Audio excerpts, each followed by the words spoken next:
Are you still proud of being a Filipino? Even if mahilig tayo sa chismis. Ang tsismis sa mga Pilipino ay hindi lamang nakakasira ng relasyon, kundi nagiging sanhi rin ng maling pagpapahayag ng opinyon at pagkakaroon ng mga hindi tamang pananaw tungkol sa isang tao.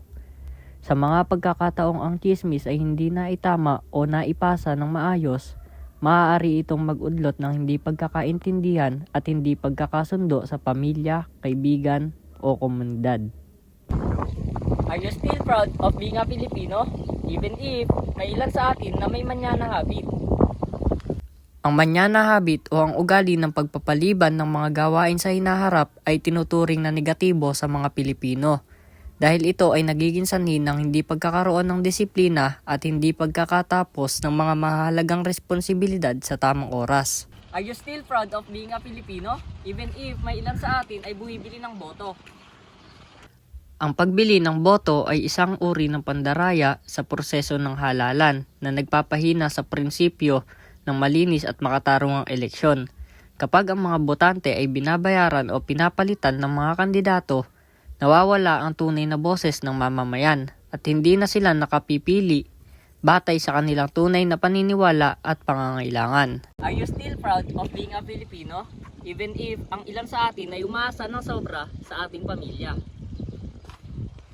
Ang umaasa ng sobra sa pamilya ay tinuturing na hindi maganda sa kulturang Pilipino dahil nagpapakita ito ng kawalan ng pagiging matatag ng isang tao. Hindi sila nagbibigay ng katumbas na kontribusyon sa pamilya at maaaring magresulta sa pagsasamantala sa mga miyembro ng pamilya na nagdudulot ng negatibong epekto sa mga relasyon sa loob ng pamilya.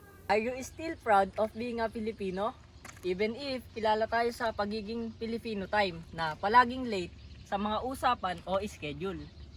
Ang Filipino time o pagiging laging late sa mga usapan at schedule ay tinuturing na hindi maganda sa kulturang Pilipino dahil nagpapakita ito ng kawalan ng respeto sa oras ng iba, nagdudulot ng abala at pagkaantala sa mga gawain at proyekto at nakakasira sa pagtitiwala ng ibang tao.